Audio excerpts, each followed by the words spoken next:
Foreword.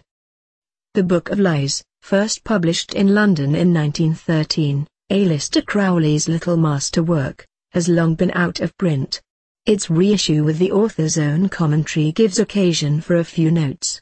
We have so much material by Crowley himself about this book that we can do no better than quote some passages which we find scattered about in the unpublished volumes of his Confessions.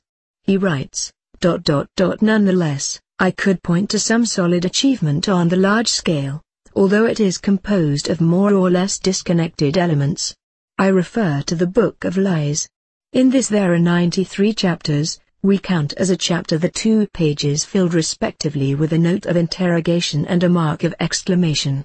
The other chapters contain sometimes a single word, more frequently from a half dozen to 20 paragraphs. The subject of each chapter is determined more or less definitely by the Kabbalistic import of its number. Thus chapter 25 gives a revised ritual of the pentagram, 72 is a rondel with the refrain Shem Ampharash, the divine name of 72 letters, 77 Layla, whose name adds to that number, and 80, the number of the letter P, referred to Mars, a panegyric upon war. Sometimes the text is serious and straightforward. Sometimes its obscure oracles demand deep knowledge of the Kabbalah for interpretation, others contain obscure allusions, play upon words, secrets expressed in cryptogram, double or triple meanings which must be combined in order, 5, to appreciate the full flavor, others again are subtly ironical or cynical. At first sight the book is a jumble of nonsense intended to insult the reader. It requires infinite study, sympathy, intuition and initiation. Given these I do not hesitate to claim that in none other of my writings have I given so profound and comprehensive an exposition of my philosophy on every plane. My association with Freemasonry was therefore destined to be more fertile than almost any other study, and that in a way despite itself. A word should be pertinent with regard to the question of secrecy. It has become difficult for me to take this matter very seriously.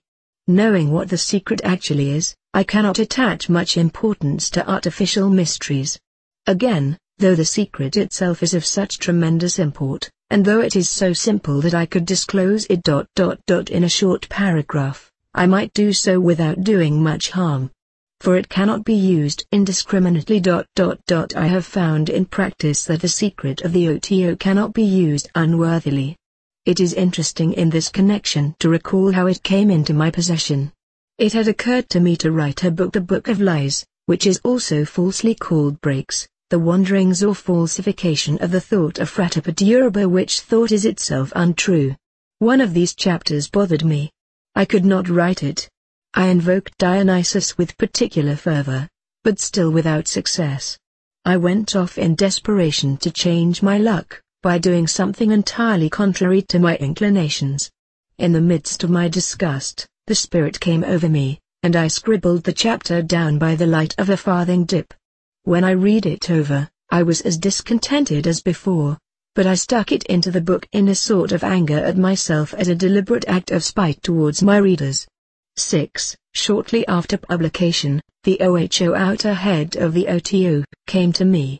At that time I did not realize that there was anything in the OTO beyond a convenient compendium of the more important truths of Freemasonry. He said that since I was acquainted with the supreme secret of the order, I must be allowed the 9 and obligated in regard to it. I protested that I knew no such secret. He said, "But you have printed it in the plainest language." I said that I could not have done so because I did not know it. He went to the bookshelves. Taking out a copy of the Book of Lies, he pointed to a passage in the despised chapter. It instantly flashed upon me. The entire symbolism not only of Freemasonry but of many other traditions blazed upon my spiritual vision. From that moment the OTO assumed its proper importance in my mind. I understood that I held in my hands the key to the future progress of humanity.